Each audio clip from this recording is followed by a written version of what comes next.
and welcome to this week's edition of Newsroom series covering Nigeria's Northeast. I am Bukola Koka. First, the top story.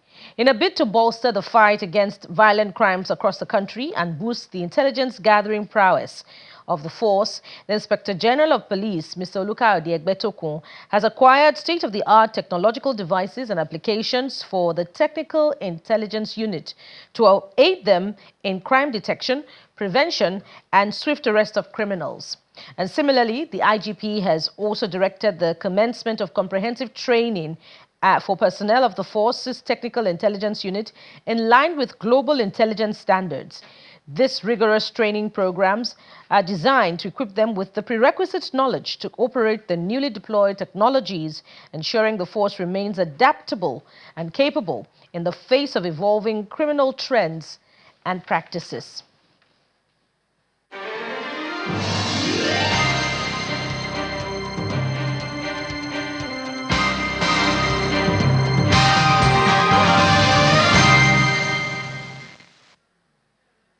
The Borno State government and the federal government are at odds over numerous abandoned housing estates and office complexes across the state. And this is despite being completed nearly a decade ago. These infrastructures remain unoccupied as both tiers of government trade blames over the lingering neglect. While the federal government cites insecurity as the main obstacle to occupation, the Borno State government insists that poor planning and lack of commitment from the federal agencies are major contributors to the challenge. This is the 1,000-unit National Housing Estate in Aunu on the outskirts of Maiduguri.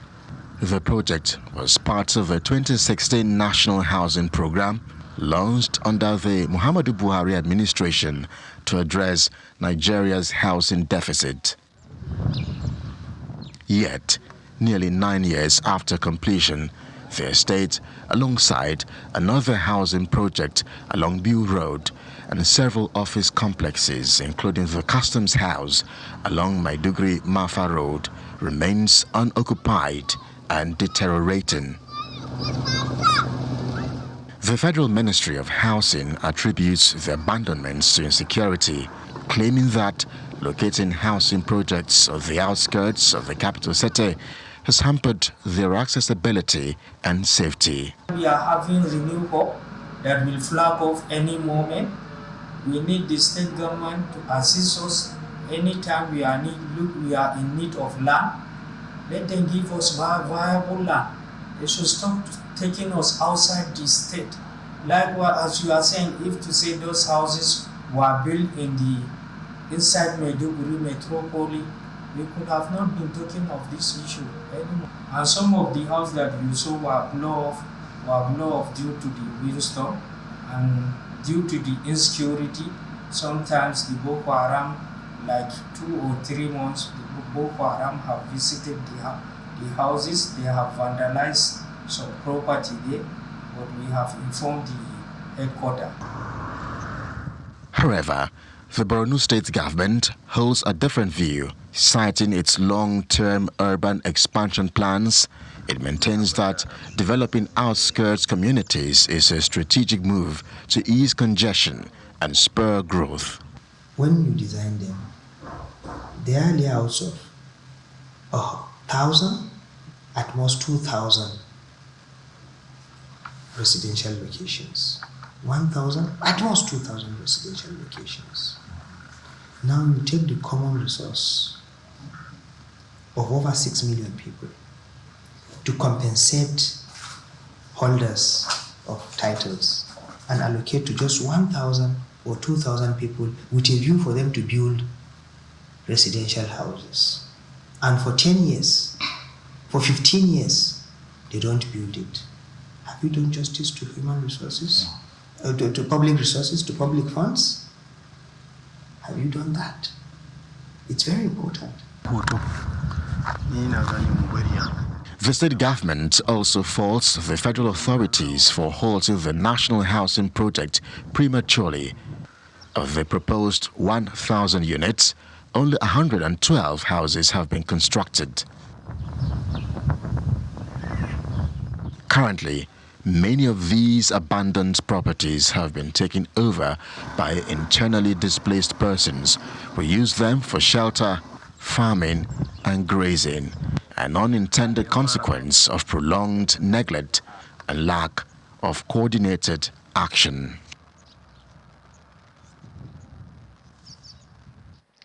To other parts now, severe flooding has wreaked havoc in Das, local government area of Bauchi State, submerging homes and sweeping away properties. An initial assessment by the Bauchi State Emergency Management Agency, SEMA, indicates that over 40 households have been affected, leaving many families displaced and in urgent need of relief and assistance. Our correspondent Hajira Aliu reports from Bununu West, where the devastation is visible and the call for immediate intervention grows louder. Drying what remains of their food supplies, clothing, documents and other valuables following Thursday's flood, which impacted 4 communities in Bununu West, Das local government area of the state. The torrential rainfall lasted for about 3 hours. Most of the affected homes, constructed from mud, could not withstand the deluge and collapsed under the pressure. Victims say they fled to nearby hills to seek refuge as the flood waters rose. I see all in room that in this house is water is enter. I'm there. I remove no anywhere that I will remove anything in this house. But I'm here. Say I will remove my children's only. I remove all thing, money, my food, fertilizer, everything. Water is going on. Some displaced residents are currently taking shelter on a 2-classroom block at a local school. We don't have nothing to eat today. Most of us will sleep like that. Nothing in our room today. These women and their children tell me that they have nowhere to go to. All the houses here have been leveled to the ground. They have lost their belongings. The primary school that was provided for them is barely enough to accommodate all of them. And right now, the weather is changing. Any moment from now, the rain could come again. Amid the devastation is a man who has been living with paralysis for several years, and now his home has also been destroyed. He is currently being housed temporarily by neighbors.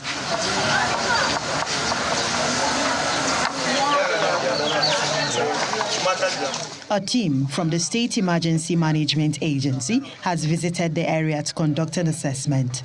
We went to the place where the water entered into the community. Is where those people that are walking, doing the road on that side, they created a culvert, and the culvert is not containing the water that's moving at that side. SEMA has pledged to provide emergency relief without delay.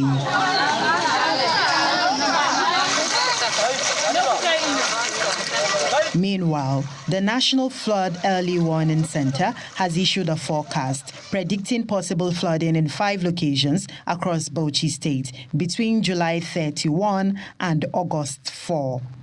Hajira Aliu, Channels Television News. The Adamawa State Police Command has firmly denied viral reports claiming that a child was abducted from the specialist hospital in Yola while on admission. The State Public Relations Officer, Mr. Sulaiman Unguroji, dismissed the reports as unfounded and the work of mischief makers. He assures the public that security personnel are constantly deployed to health facilities across the state to prevent criminal activity and protect patients and staff. The Adamawa State Police Command denies media reports claiming a child was stolen from the specialist hospital Yola. Speaking to Channels Television, police spokesperson Sulaiman Ngurore said no such incident occurred, describing the report as false and misleading. He conducted investigations or preliminary investigations. What he discovered, it was just a fake news, and that was not enough.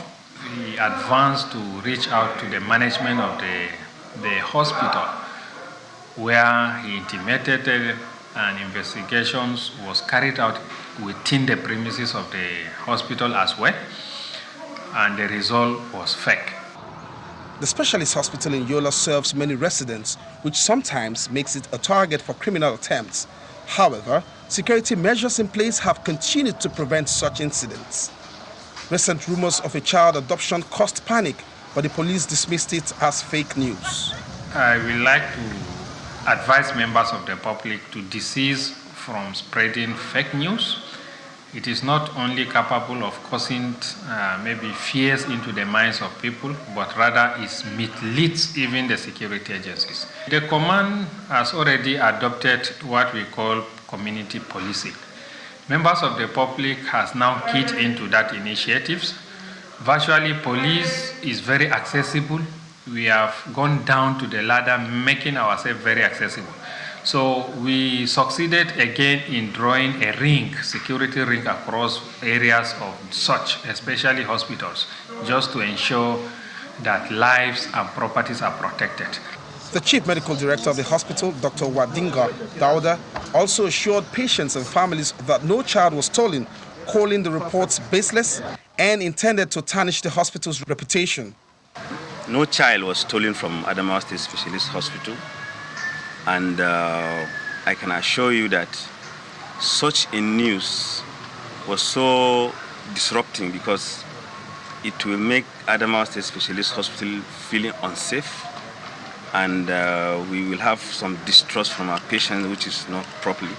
So we are calling on the general public and the people of Adamawa State to please ignore that story and know that we are here to serve them and to give them a professional care. The police command and hospital authorities have asked the public to remain calm and refrain from spreading unverified information.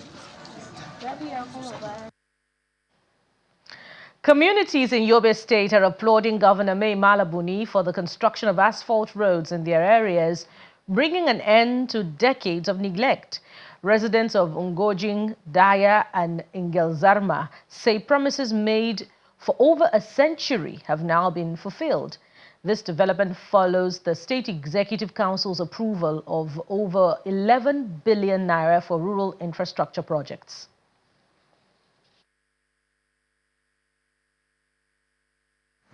Members of the Yobe State Executive Council gathered for a meeting at the Government House in Damaturu, presided over by the Deputy Governor, Idi Barde Gubana. Top on the discussion is infrastructural development across rural communities and security of lives and property. We appreciate all the ESCO members for the synergy and teamwork we have been exhibiting for the successes of this state. So we thank you very much, and we hope we will continue this tempo for the benefit of Yobe states. Finally, we urge all Yobeans to be prayerful for bumper harvest and for peace to reign, both Yobe states, Northeast, Northern Nigeria, and Nigeria generally. Following the meeting, the State Commissioner for Information announced that the Council has approved 11 billion naira for the construction of strategic rural roads aimed at boosting connectivity and economic activities across the state. In the road construction sector, the State Executive Council also considered many memos, including the sum of 1 billion, one memo of the sum of 1,248,162,631 naira 25 kobo for the construction of 5 kilometer Daya Padawaro, 4,384,553,082 naira 16 kobo for the construction of 18.5 kilometer Mashio Ingel Dharma Road, and 5,364,598,156 naira 22 kobo for the construction of Damatru Gambir. Some community members already enjoying the road infrastructure commend the state government for the intervention. For a long time, we have been longing for road construction. Promises were made by past administrations, but it is only now, under Governor Buni, that it has become a reality.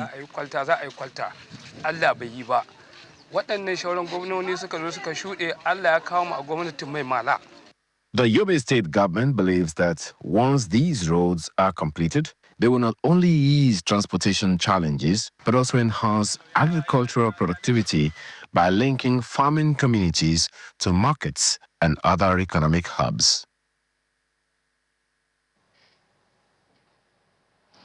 You're watching Newsroom series, and there's more to come from Yobe State as the government launches an empowerment initiative to boost livestock productivity. That's after this time out. Join us again.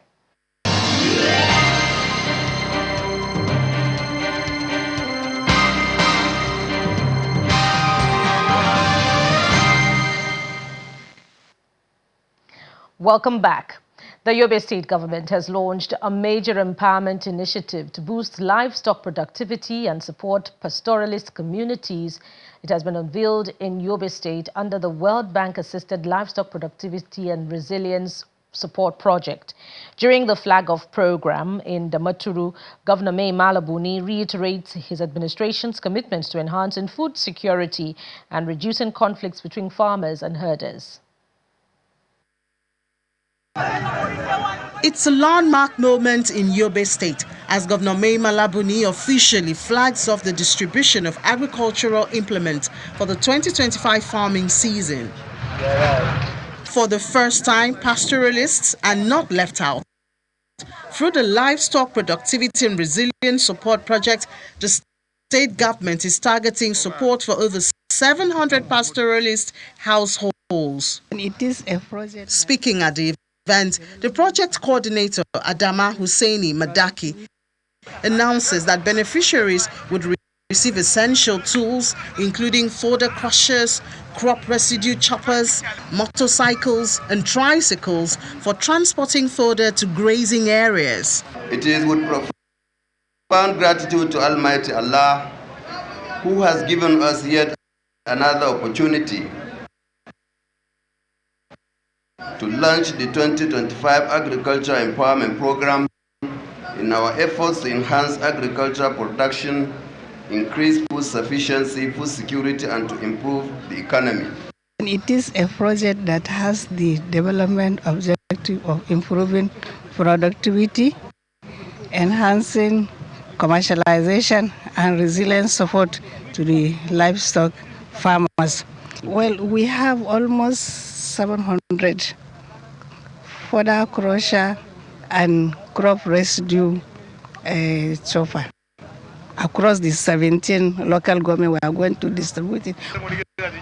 In addition to equipment, the L Press project has begun distributing animal feeds and veterinary supplies directly to pastoralists in their settlements.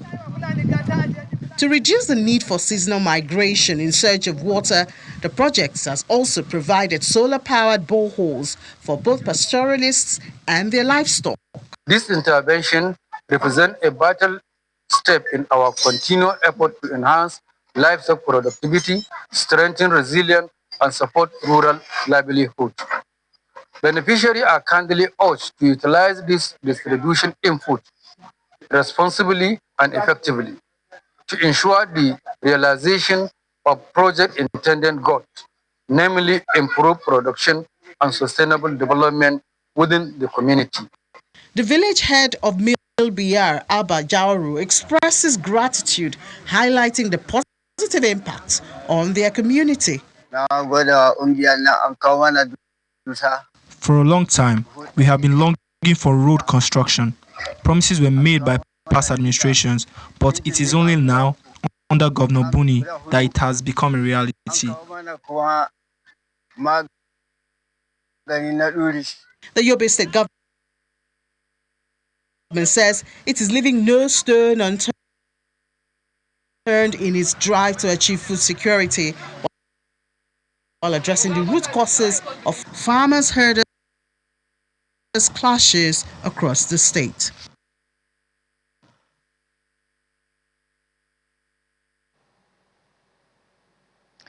Gombe's Green Revolution is gaining momentum as Governor Inuwa Yahaya's flagship environmental project, Gombe Goes Green 3G, expands tree planting efforts to the Northeast Development Commission, NEDC's 500-unit housing estate.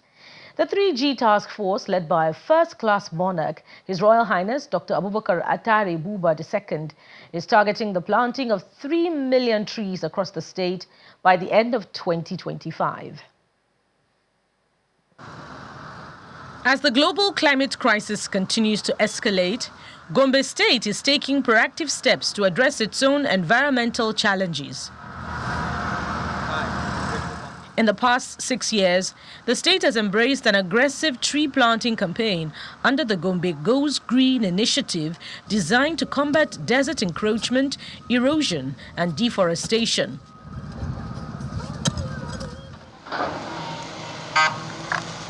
In a fresh push, the 3G task force, chaired by His Royal Highness Dr. Abubakar Buba II, is overseeing the planting of thousands of trees at the newly built 500-unit housing estate by the Northeast Development Commission (NEDC) in Gombe.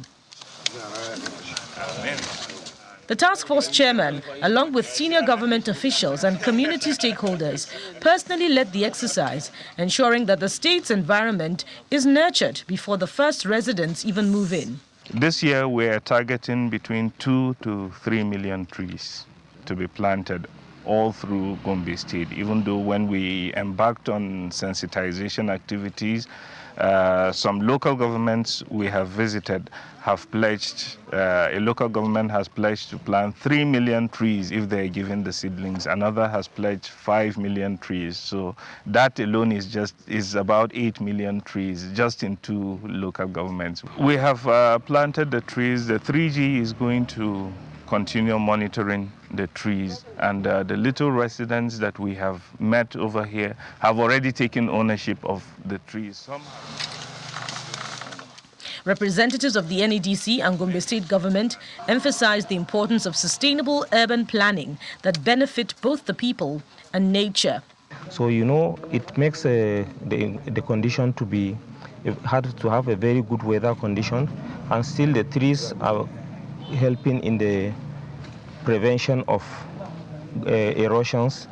And as you can see, Gombe State is a place that has gully erosion, and our good governor is always campaigning on the planting of trees that stops these gully erosions. Tree planting does not take anything. It only takes digging a hole and then putting the right seedlings, which the government has made available. So everyone should be encouraged to participate in it, plant a tree and nurture it so that it will at least beautify our own environment and then bring back the nutrients that has been lost in the soil. For members of the National Youth Service Corps NYSC, the activity has been a hands-on lesson in environmental stewardship. Now that I've included myself in the activity for like 3 times now, and I think it's a continuous process though. So if I go back home, I'm going to first of all, I want to plant. I want to tell people, oh, this is what I did, with picture evidence and the rest. So I want people to know and be like, this girl, she went for NYSC and then she did something different. That's by planting trees. With over 200 active and life-threatening gullies still posing risks across Gombe State, the 3G task force remains resolute in its mission to mitigate these dangers through continuous and large-scale tree planting efforts.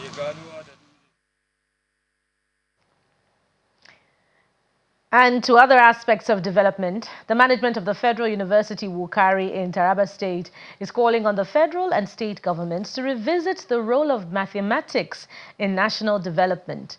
The university believes that beyond its relevance for university admissions, mathematics should be harnessed as a strategic tool for technological innovation, policy formulation, and problem solving, particularly in areas like industrialization and national security. Years of research into recurring national challenges such as building collapses, lack of technological advancements, unemployment, poverty, health crisis, and persistent insecurity have led researchers at the Federal University Wukari in Taraba State to a common denominator: the systemic neglect of mathematics by both individuals and policymakers. According to the lead researcher, Professor Philip Oladapo, Mathematics forms the foundation of science, which in turn drives technology and modern development. He insists that effective governance in any democratic society is deeply rooted in data, numbers, and empirical evidence, all of which stem from a solid grasp of mathematics. In mathematics, every problem is solvable, but not one thing. It might not be solved immediately. It might take years. It might take generations to be solved, but all problems must have solutions. That's the view that we are problem solvers. So I look at the problem. The man look at a solution to certain problem and say something is missing in this world. So we are interested in stability of a solution you provide. If you are the one that produces problems and you cannot solve it, then you are not a mathematician. You must see a problem, solve the problem, and make it written all everywhere that this problem is solved permanently. Participants at the forum echoed the research findings, arguing that Nigeria's critical gaps in governance, economic planning, and political stability are consequences of a widespread lack of mathematical application and analytical thinking. There are conditions for every operation, and because there are conditions, once they are respected, the conditions, once respected, will not bring problem. But if disobeyed, then there is problem in the environment. It can be a problem to our health. It can be a problem to our community. It can be a problem to all that we do in this life. But if we maintain the procedure and obey the checks and balances, there will be no issue. Be it a chemist, a physicist, you cannot do without mathematics, of which it is true. Because like in the area of physical chemistry, and not only in the area of physical chemistry, other aspects of chemistry too, there is no how you will do a work without one statistical analysis of your data in order to arrive at the appropriate result. And also there are some, areas that involve mathematical, manipulations. Therefore, it is true that you cannot do without mathematics. The resolution from the meeting emphasized the urgent need for governments at all levels to make mathematics more attractive and practical in schools.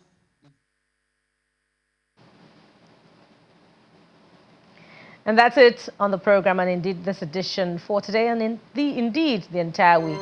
Thank you for watching. We'll be back again same time next week. I am Bukola Koka. Bye for now.